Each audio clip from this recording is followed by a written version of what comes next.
In the vast emptiness of space, a scout ship from the Galactic Empire drifted silently. Its advanced sensors swept across countless star systems, searching for new worlds to add to the Empire's already massive territory. The ship's crew, a mix of different alien species, had been on this mission for years.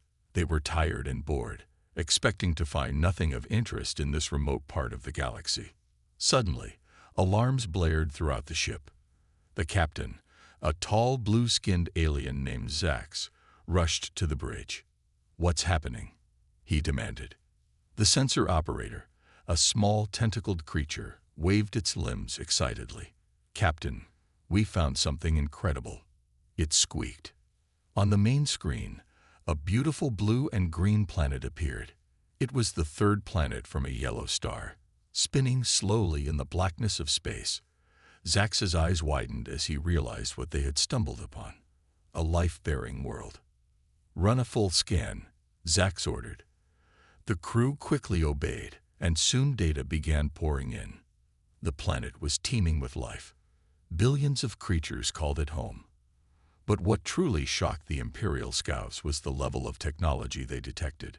Radio waves, satellites, and even primitive space stations orbited the world. "Impossible," Zax muttered. "An intelligent species? Here?" As they watched, they saw vehicles moving across the planet's surface, great cities glowing with artificial light, and even small spacecraft leaving the atmosphere. It was clear that this world was home to a spacefaring civilization, albeit a young one. Zax knew he had to report this discovery immediately. He sent an encrypted message to Imperial High Command, detailing everything they had found. Within hours, a reply came. The Empire wanted to know more about this planet and its inhabitants. For weeks, the scout ship observed Earth from a distance. They intercepted radio and television broadcasts, learning about human culture, politics, and technology. The more they learned, the more interested and concerned they became. Humans were a warlike species, constantly fighting among themselves. But they were also incredibly creative and adaptable. In just a few centuries, they had gone from horse-drawn carriages to space rockets. The Empire had never seen a species advance so quickly. Back on the Imperial capital world, the discovery of Earth caused a great stir. The Emperor himself called a meeting of his top advisors to discuss this new development. In a grand hall filled with alien dignitaries from 100 worlds, the Emperor spoke. "We have found a new planet," he announced, his voice booming across the room. "A world of great potential and great danger." The hall erupted in murmurs and whispers. Some advisors argued that Earth should be immediately conquered and its resources stripped. Others cautioned patience, suggesting that humans might be valuable allies if approached carefully. One advisor, an ancient wise alien named Krell, raised a gnarled hand. "Your Majesty," he said, his voice creaking with age, "we must be cautious. These humans are unlike any species we have encountered before. They are young, yes, but they are fierce and clever. If we move against them too quickly, they may surprise us." The Emperor considered Krell's words carefully. Finally, he made his decision. "We will watch them for now," he declared. "Learn everything we can about these humans. In time, we will decide whether they are to be our subjects or our enemies." As the meeting ended, plans were already being made. More scout ships were sent to the Sol system. Spies were prepared for secret missions to Earth's surface. The great machinery of the Galactic Empire began to move, all focused on this one small planet and its inhabitants. Back on Earth, life continued as normal. Humans went about their daily lives, unaware that they were being watched. They dreamed of reaching the stars, not knowing that the stars had already reached them. Little did they know that their actions in the coming days and weeks would determine not just the fate of their own world, but potentially the entire galaxy. The stage was set for a confrontation that would shake the foundations of the Galactic Empire and test humanity like never before. On a busy Monday morning, New York City buzzed with life. People rushed to work, yellow taxis honked their horns, and street vendors called out to passersby. Among the crowd, Sarah Johnson, a young office worker, hurried along the sidewalk, coffee in hand. She glanced up at the blue sky, never imagining that alien eyes were watching from above. Across the globe, in a small town in Japan, fisherman Hiroshi Tanaka prepared his boat for another day at sea. He checked his nets and started the engine, unaware that strange signals were bouncing off the ocean's surface, detected by advanced alien technology. In the halls of power in Washington, D.C., politicians argued about health care and taxes. None of them suspected that their debates were being monitored by beings from another world. The most powerful leaders on Earth remained ignorant of the greatest threat humanity had ever faced. But not everyone was oblivious to the changes happening in the sky above. In a small, cluttered apartment in London, amateur astronomer Tom Baker sat hunched over his computer. For weeks, he had been tracking unusual patterns in satellite movements. Something wasn't right, but he couldn't figure out what.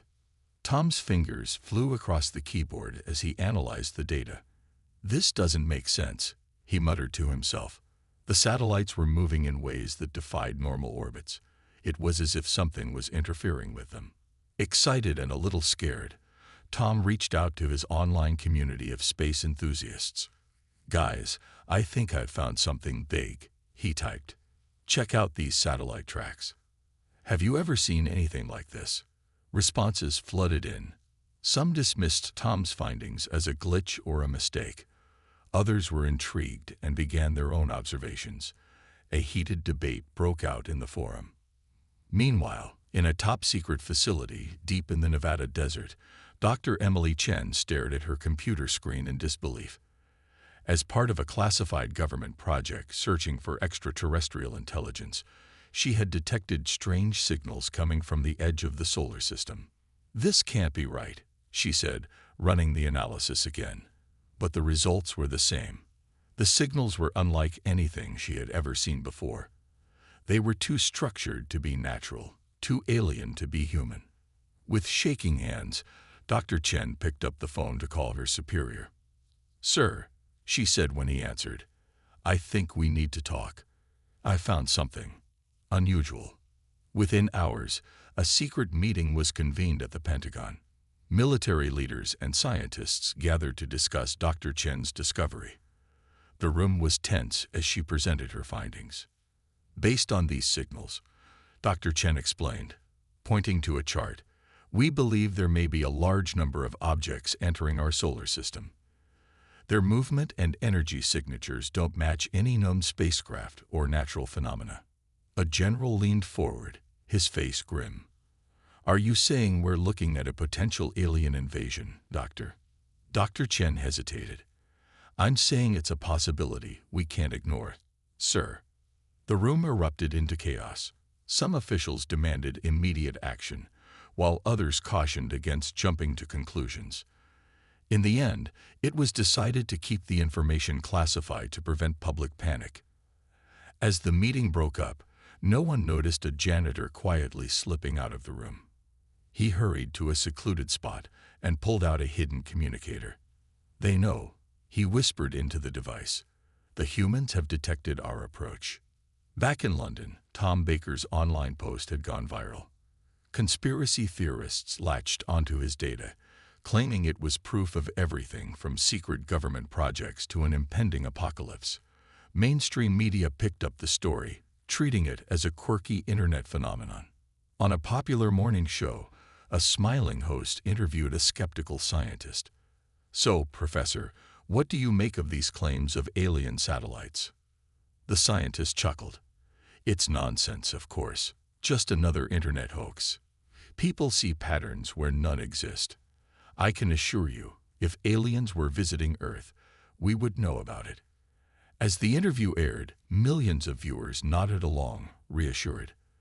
They went about their day, worrying about mundane problems, unaware of the truth hidden in plain sight. High above the Earth, the Galactic Empire's fleet edged closer. Their cloaking technology kept them hidden from most human sensors. They watched and waited, preparing for the moment when they would reveal themselves to an unsuspecting world. The clock was ticking. Humanity remained oblivious to the storm that was about to break over their heads. Their ignorance was their bliss, but it would soon become their greatest weakness. The vast emptiness of space suddenly came alive with activity. Thousands of massive starships, each larger than Earth's biggest cities, materialized at the edge of the solar system. The Galactic Empire's fleet had arrived, their advanced cloaking technology finally deactivated. Admiral Zorn, the fleet's commander, stood on the bridge of the flagship. His 4 eyes blinked in sequence as he surveyed the holographic display of the solar system. "Begin the approach," he ordered, his voice a low rumble. The Imperial Armada moved with precision, their engines glowing softly in the darkness. Pluto was the first to feel their presence. The planet's orbit shifted slightly as the massive ships passed by, their gravity affecting everything around them. On Earth, the first signs of trouble came from the scientific community. At observatories around the world, astronomers noticed strange anomalies in their data. Stars seemed to blink out momentarily, as if something huge was passing in front of them. Dr. Maria Rodriguez, working late at the Arecibo Observatory in Puerto Rico, was the first to piece it together. Her eyes widened as she looked at the readings. "Dios mío," she whispered, reaching for her phone with trembling hands. Within hours, emergency meetings were called at space agencies worldwide. NASA, ESA, Roscosmos, and others all reported the same phenomenon. Something big was entering the solar system, and it was moving fast. In Washington, D.C., the president was woken in the middle of the night. "Mr. President," his chief of staff said, his face pale, "you need to see this."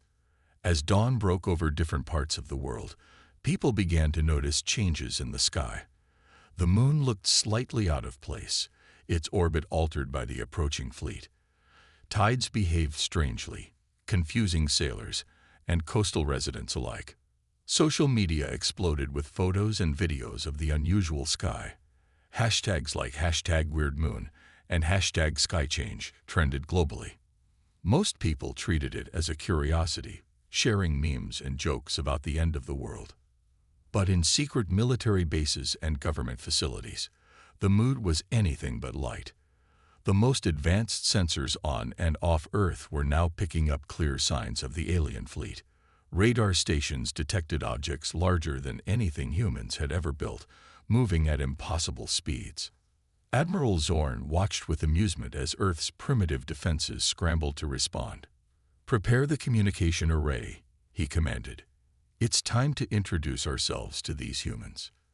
As the Imperial fleet passed Mars, Earth's governments could no longer deny the truth. Emergency broadcasts interrupted regular programming worldwide. In dozens of languages, the same message was repeated. "This is not a drill. We have confirmed the presence of extraterrestrial vessels in our solar system. Please remain calm and stay tuned for further instructions." Panic spread like wildfire. In cities across the globe, people poured into the streets. Some ran to stores, clearing shelves of food and supplies. Others flocked to churches, mosques, and temples, seeking comfort and prayer. Many simply stood and stared at the sky, waiting for a glimpse of the visitors from the stars. Military forces worldwide were put on high alert. Fighter jets took to the skies, naval fleets set sail, and missile silos were prepared for launch. But deep down, every military leader knew the truth. If these aliens meant harm, Earth stood no chance. In orbit, the International Space Station became humanity's first line of contact. The astronauts aboard watched in awe as the alien ships drew near. Commander Kelly Taylor, an American astronaut, sent a message back to Earth. "They're here. God help us all." Admiral Zorn's flagship positioned itself directly over the North Pole, its massive shadow covering a significant portion of the Arctic. Smaller ships spread out, taking positions over major cities around the world. On the streets below, people pointed and shouted as the ships became visible. Their enormous size defied belief. In New York, the Empire State Building looked like a toy beside the hovering alien craft. In Tokyo, The alien ship dwarfed even the tallest skyscrapers. As the world held its breath, Admiral Zorn prepared to address humanity. "Open a channel to all their communication devices," he ordered. "It's time these humans learned their place in the galaxy." The stage was set for first contact.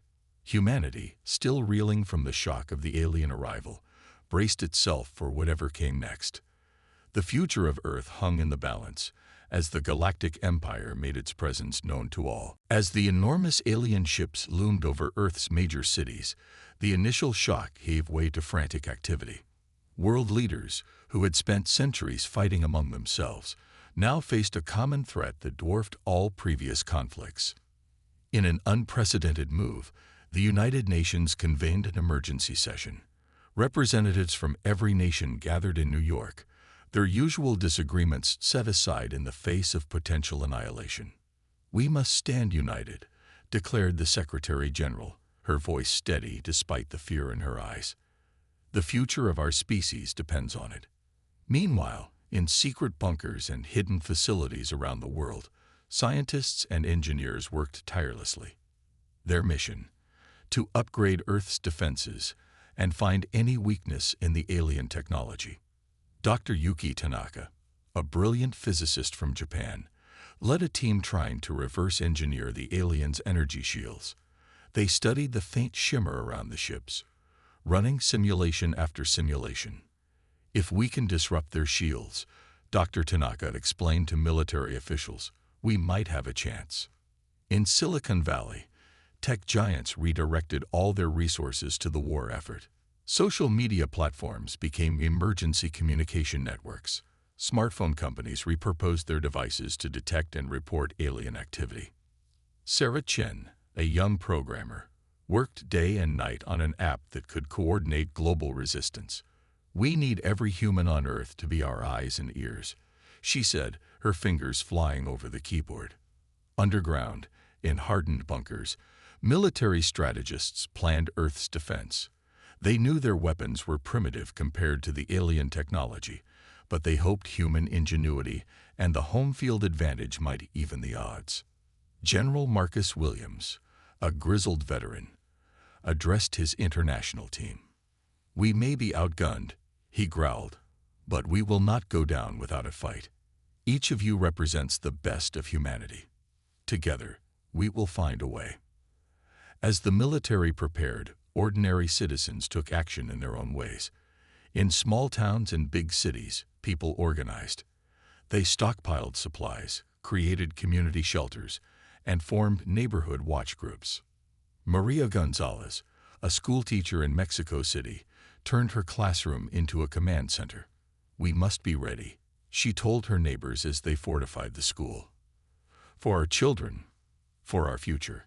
In labs across the globe, medical researchers worked to prepare for possible biological warfare. They developed new vaccines and treatments, not knowing what alien diseases might threaten humanity. Dr. Kwame Osai, a virologist in Ghana, led an international team studying the aliens' biology. "If they're carbon-based like us," he theorized, "we might find a way to make them vulnerable to Earth's pathogens." Space agencies worldwide pooled their resources. They knew the real battle would likely be fought in orbit or beyond.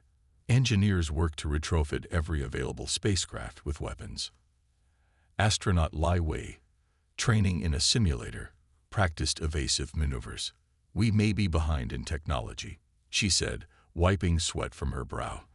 "But we know our solar system better than they do." As the days passed, the aliens remained silent, their ships hovering ominously. The lack of communication only heightened global anxiety.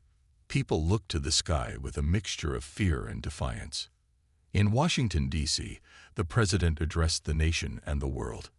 "My fellow humans," she said, her voice firm, "we face the greatest challenge in our history. But we face it together. Our differences pale in comparison to what unites us. We are one people, one planet, and we will defend our home." Her words resonated across the globe. In every language, on every continent, humans rallied to the cause. Ancient enemies set aside their differences. Rich and poor worked side by side. the entire species mobilized as never before. Yet, despite all the preparation, a gnawing fear persisted.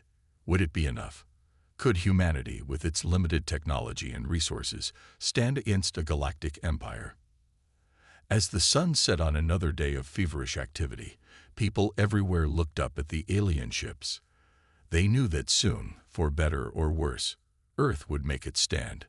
The fate of every human, every animal, every plant, the entire legacy of Earth hung in the balance. In the quiet of the evening, a sense of grim determination settled over the planet. Whatever came next, humanity would face it together. The stage was set for a confrontation that would determine the future of Earth and its place in the cosmos. The tension on Earth had reached a breaking point. 7 days after the alien fleet's arrival, the silence was finally broken. A message, broadcast simultaneously on every communication device around the world, announced, "People of Earth, prepare to receive our envoys. Your leaders will meet us at the United Nations headquarters in 1 hour." Panic and excitement rippled across the globe. In New York, streets around the UN building were quickly cleared. A mix of military personnel, scientists, and world leaders gathered inside, their hearts racing with anticipation and fear. As the hour approached, a small shuttle detached from the mothership hovering over Manhattan. It descended slowly, its sleek design unlike anything humans had ever built. The crowd below watched in awe as it landed gracefully in front of the UN. The shuttle's door opened with a soft hiss. 3 alien figures emerged, each over 7 feet tall with iridescent skin and 4 arms. They walked with a fluid grace that seemed almost unreal. Inside the UN chamber, Earth's representatives stood as one as the aliens entered. The room fell silent, the weight of history palpable in the air. The tallest alien stepped forward, its voice resonating without any visible mouth. "I am Zax, emissary of the Galactic Empire. We have come to offer Earth a choice." World leaders exchanged nervous glances. The President of the United States, chosen to speak for Earth, stepped forward. "We welcome you to our world," she said, her voice steady despite her fear. "What choice do you offer?" Zax's eyes, swirling pools of silver, focused on her. "Join the Empire willingly, and benefit from our advanced technology and protection. Resist, and face annihilation. You have 1 Earth rotation to decide." Gasps and murmurs filled the room. The Chinese premier spoke up, his voice sharp. "And if we join, what becomes of our autonomy, our culture?" "You will be subjects of the Empire," Zax replied coldly. "Your resources and people will serve the greater good of the galaxy." The room erupted in outrage. Years of human history, culture, and progress reduced to servitude. It was unthinkable. The Secretary General of the UN raised her hand for silence. "Surely there must be another way," she pleaded. "Can we not negotiate a mutually beneficial alliance?" Zax's laughter was like breaking glass. "Alliance? With primitives? Your species is but an infant in the cosmos.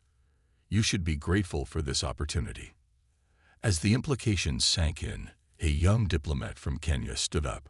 Her voice shook but grew stronger with each word. "We may be young, but we are not weak. Humanity has faced countless challenges and survived. We will not bow to threats, no matter how advanced the bully." Her words sparked a fire in the room. Other leaders began to voice their defiance. The Russian president pounded his fist on the table. "We would rather die free than live as slaves." Zax and his companions seemed taken aback by the human's resolve. They conferred briefly in a language no human could understand. Finally, Zax turned back to the assembly. "Your bravery is noted, but misplaced. Consider carefully the consequences of defiance. We will return tomorrow for your answer." As the aliens left, the chamber burst into frantic discussion. The choice seemed impossible. Surrender everything that made them human or face destruction. Outside, news of the ultimatum spread rapidly. In cities worldwide, people took to the streets. Some called for surrender, fearing annihilation. Others demanded resistance, unwilling to give up their freedom. In a secure room beneath the UN, Earth's top leaders debated long into the night. They weighed their options, considered strategies, and ultimately came to a decision. As dawn broke over New York, humanity prepared to deliver its response. Military forces worldwide were put on high alert. Emergency broadcasts advised citizens to prepare for possible conflict. The alien shuttle returned, landing once again before the UN.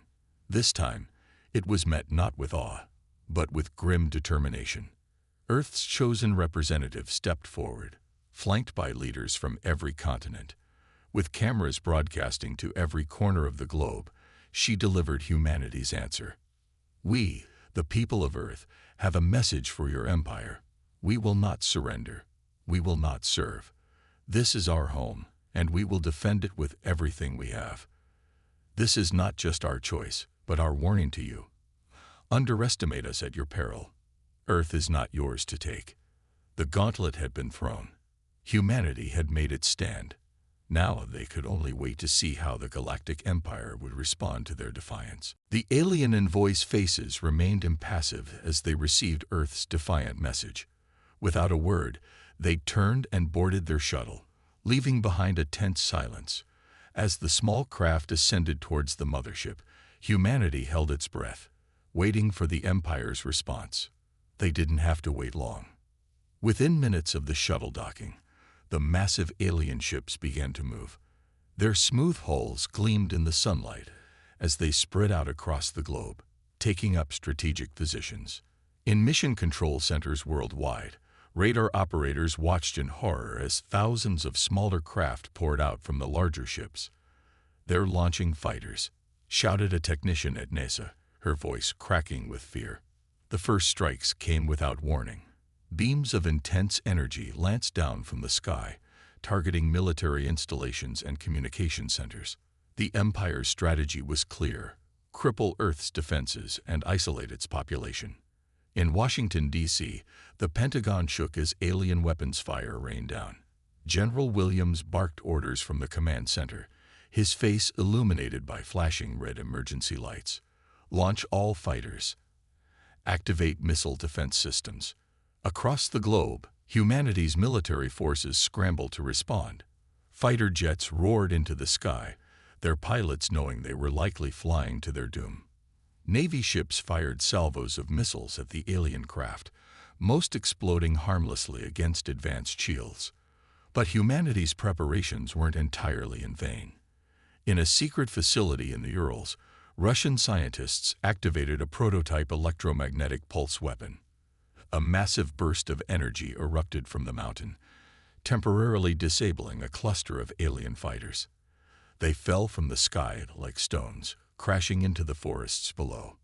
"It works," cried Dr. Ivanov, the lead scientist. "Quick, transmit the specifications to our allies." As the battle raged in the skies, chaos erupted in cities worldwide. Panic-stricken crowds fled for shelter as alien craft engaged in dogfights with human jets overhead. Buildings crumbled under stray fire, filling the air with dust and screams.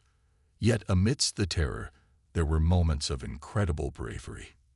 In London, a bus driver named Mohammed swerved his double-decker into the path of an alien energy beam, saving a group of schoolchildren at the cost of his own life. In Rio de Janeiro, off-duty firefighter Ana Rodrigues organized her neighbors into an impromptu rescue team, pulling survivors from collapsed buildings even as battles raged overhead. The alien attack had been devastating, but it hadn't broken the human spirit. As the first day of combat drew to a close, the situation looked grim for Earth. Much of the planet's military infrastructure lay in ruins. Millions were dead or injured. Yet pockets of resistance held out, and the Empire's victory was not as swift or complete as they had expected. Admiral Zorn, watching the battle from his flagship, frowned in frustration. "These humans are more resilient than we anticipated," he growled to his subordinates. "Prepare the next wave. We'll show them the true might of the Empire."